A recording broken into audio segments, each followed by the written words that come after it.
بسم اللہ الرحمن الرحیم۔ السلام علیکم ورحمۃ اللہ وبرکاتہ۔ اسٹوڈنٹس وائس چینل کے معزز سامعین، امید کرتے ہیں کہ آپ خیریت سے ہوں گے۔ آج ہم آپ کے سامنے ایک واقعہ لے کر آ رہے ہیں کہ جو کہ 2 ماہ سے کوئی میرے دروازے پر روزانہ کچرا پھینک کر چلا جاتا تھا۔ بڑی کوشش کے باوجود وہ پکڑ میں نہیں آیا۔ اہلیہ نے کہا کہ یقیناً یہ محلے کا کوئی ایسا بندہ ہے جو فجر کی نماز باقاعدگی سے پڑھتا ہوگا اور مسجد جاتے ہوئے یہ کارنامہ سر انجام دیتا جاتا ہوگا۔ اب مسئلہ تھا میرا اپنا۔ میں پکا نہیں کچا مسلمان تھا۔ روزانہ 10 بجے اٹھ کر فجر قضا پڑھا کرتا تھا۔ 20 دن قبل میں نے اہلیہ سے فجر میں اٹھانے کا کہا تو اہلیہ حیران کہ آج سورج مشرق کے بجائے مغرب سے کیسے نکل رہا ہے۔ خیر، انہوں نے مجھے اگلے روز فجر کے وقت اٹھا دیا۔ میں نے اٹھتے ہی کھڑکی سے نیچے جھانک کر دیکھا تو دروازے پر کچرا موجود نہیں تھا۔ فٹافٹ وضو کیا، کھڑکی کے پاس ہی مصلی بچھایا اور 2 رکعت سنت کھٹاکھٹ پڑھ کر پھر سے جھانک کر دیکھا تو کچرا دروازے پر پڑا میرا منہ چڑھا رہا تھا۔ خیر، پھر 2 رکعت فرض پڑھ کر دوبارہ سو گیا۔ اگلے دن سنت کے بجائے فرض پڑھتے کچرا پھینک دیا گیا۔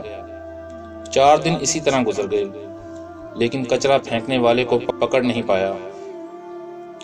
5ویں دن اہلیہ کہنے لگی، ماشاءاللہ آپ اب فجر کی نماز پڑھنے لگے ہیں تو مسجد میں باجماعت نماز پڑھ لیا کیجیے۔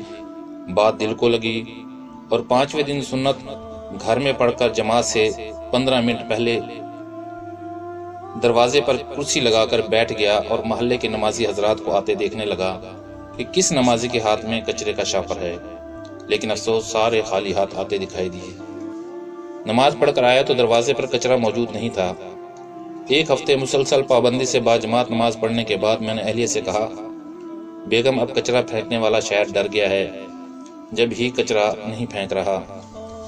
اب آپ مجھے فجر کے وقت نہیں اٹھانا۔ اہلیہ کچھ نہیں بولی۔ اگلے دن اہلیہ نے تو مجھے نہیں اٹھایا، البتہ میری خود آنکھ کھل گئی۔ کھڑکی سے جھانک کر دیکھا تو کچرا دروازے پر موجود تھا۔ ٹائم دیکھا تو فجر کا وقت تو باقی تھا، لیکن جماعت نکل چکی تھی۔ اب اگلے دن پھر وہی معمول تھا۔ 2 ہفتے مسلسل فجر کی نماز باجماعت پڑھتا رہا اور دروازہ صاف ستھرا ملتا رہا۔ 2 ہفتے بعد اب میری جماعت سے فجر کی نماز پڑھنے کی عادت ہو چکی تھی اور الحمدللہ میں باجماعت فجر کی نماز پڑھنا شروع ہو گیا۔ پھر کچھ دن بعد رات کے کھانے میں اس کچرا پھینکنے والے کا ذکر آ گیا۔ میں اسے برا بھلا کہنے لگا۔ بیٹا بولا، ابو اسے برا تو نہ کہیں، بلکہ وہ تو آپ کا محسن ہے جس کی وجہ سے آپ فجر کی نماز باجماعت پابندی سے پڑھنے لگے ہیں۔ بیٹے کی بات سن کر میرے دماغ کو جھٹکا سا لگا اور سب کو غور سے دیکھنے لگا۔ مجھے یوں اپنی طرف دیکھتے ہوئے سارے ہنسنے لگے۔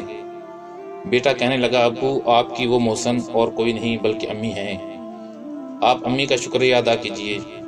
میں نے اہلیہ کو دیکھا تو کہنے لگی، جب گھی سیدھی انگلی سے نہ نکلے تو ٹیڑھی انگلی سے نکالنا پڑتا ہے۔